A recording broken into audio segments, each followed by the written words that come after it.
If you are a person who suffers from anxiety, or maybe you're a high achiever or somebody that wants to perform at a high level and you're tired of letting anxiety and overthinking, stop you from doing the things that you know you need to do, this technique I'm going to show you is something that quickly gets me out and allows me to actually process things properly so that I can continue to basically dominate my day and do the things that I want to do.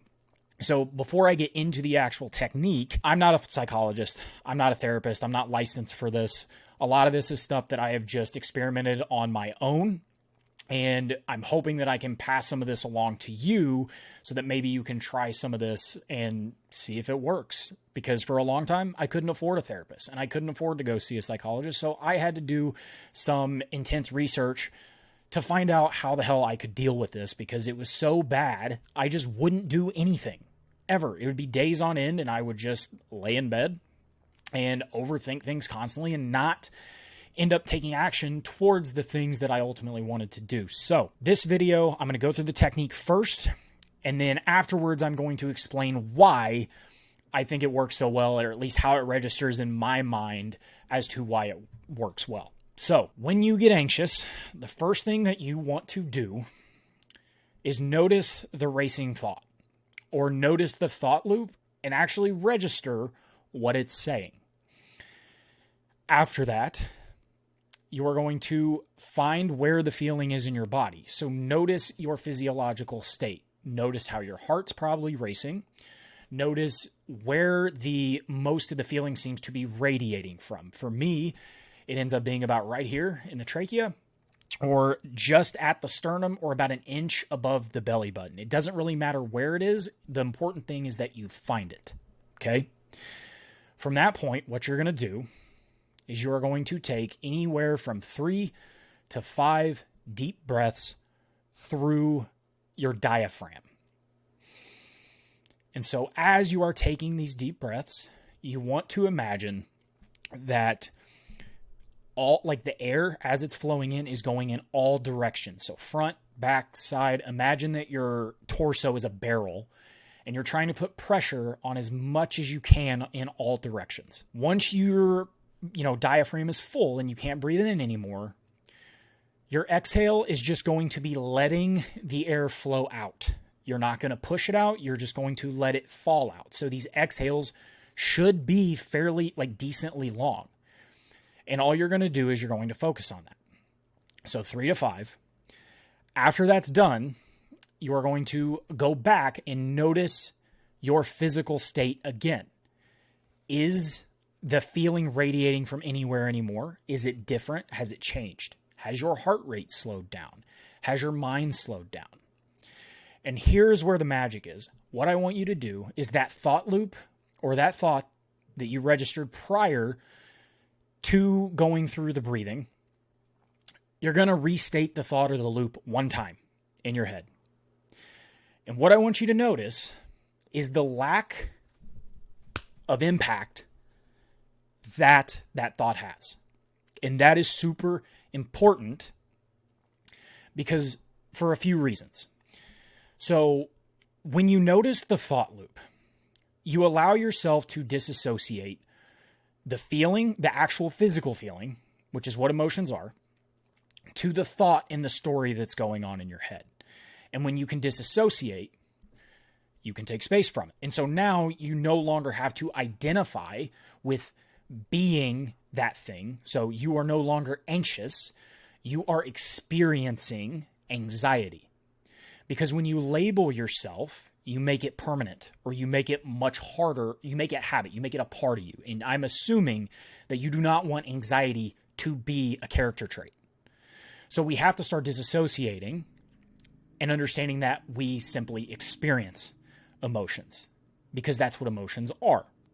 Now, what this does is this proves to you and your mind that, hey, these emotions are physical sensations. And the intent of these emotions is to get us to do something for survival's sake. And so this is just pre-programmed and wired, because whenever we were out thousands of years ago hunting for berries or trying to hunt for prey to eat, we needed to know what berries were poisonous, what areas were not safe from predators.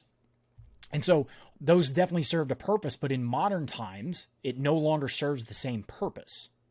So it's meant to be there, and it's good that it's there, and we actually need it because it's what inspires us to do stuff. But what you don't want to do is you don't want to try to change. Emotional problems can't be solved from logical solutions. So the point of this is to give you a foundation of working through these negative or anxious emotions so that you can start to learn to work with them.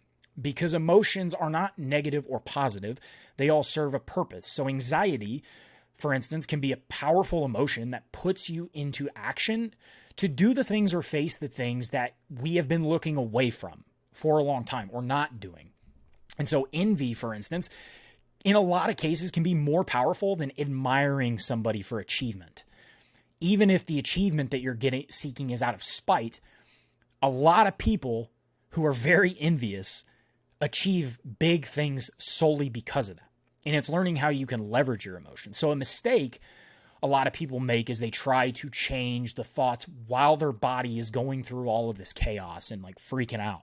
But these emotions are actually what make up the human experience and add depth to who we are as people. And the things that we struggle with is how we share lessons so that we can pass on to others so that we can ultimately enhance the human experience, enhance the human race, whatever. So here's why I think this method works so well. So the brain is a pattern recognition machine, and it takes every bit of your past experiences and it tries to notice patterns from everything you've ever done to the things and the situations that you find yourself in now. And what it wants to do is it wants to make the most efficient decision that it can that serves the purpose of keeping us alive or keeping our sense of self alive. And notice how I said efficiency, because the brain doesn't always care about doing what's best for us or what we want it to do. It cares about keeping us alive and having to use as little energy as possible, because the brain uses about 20 to 30% of your body's energy. And that is a metric fuck ton relative to the rest of your body that you have. So your brain wants to save as much energy that it can so it can keep doing what it does. But what happens is because it goes all the way back and it looks at everything that we've ever done and all the situations that we found ourselves in, it leads us into these thought loops that we can't get out of, because it's like, dude, you need to do something. You need to do something. You need to do something. Something's going to happen. Something's wrong. Even though nothing might be wrong. And half the time, if you look at you might be able to tell you don't even know why you were anxious. You just were, because it's a habit, because your brain is picking up on all the past times that you got anxious for no reason, or it's trying to predict how you should feel so you don't have to feel a certain other negative emotion or go through another certain thing that maybe you've already went through in the past. The reason we go through these same thought loops and these same patterns of thought is because it requires a hell of a lot more energy for the brain to rewrite how we should react to situations. So it's more easier and more efficient for the brain to just go with what's worked and keep your sense of self and who you think you are intact. And so by noticing that first thought loop, you add a little chink into the armor of that thought. And so, as I've already said, it allows you to disassociate, to start to analyze and hear the thought that's going on in your head and separate the physical feeling from the thought that's actually going on. And when we notice the emotion in our body, we develop a view of emotions as being physical, which is what they are. And this makes it easier to cope, because a lot of times, if we can simply change our state, change our body state, we can change the thought patterns in our head. And so it's actually been shown that, in cases of fear and anxiety, blood pressure actually goes up prior to you even registering what the hell is going on. So before you even know that you're scared or anxious, your blood pressure rises. So there's no sense in trying to stop an emotion from happening, because you're not going to, because it's going to happen before you're even aware. So this means your body's already doing its thing before you even know what's happening. So you try to stop emotions from happening, and it's not a good approach, because stopping emotions leads to long-term suppression of emotions. And whenever we suppress emotions for a long enough period of time, we blow up later in life and this is where the midlife crises come from, because people have suppressed emotions for so long that they no longer know how to deal with it. And so they do things and make emotional decisions that are not best for them. And it's kind of like opening a jar that has been closed for a very long time, and eventually, the walls give out and it explodes. And so after we take, 5 deep breaths to get out of your body into a more relaxed state, our minds tend to naturally follow that flow.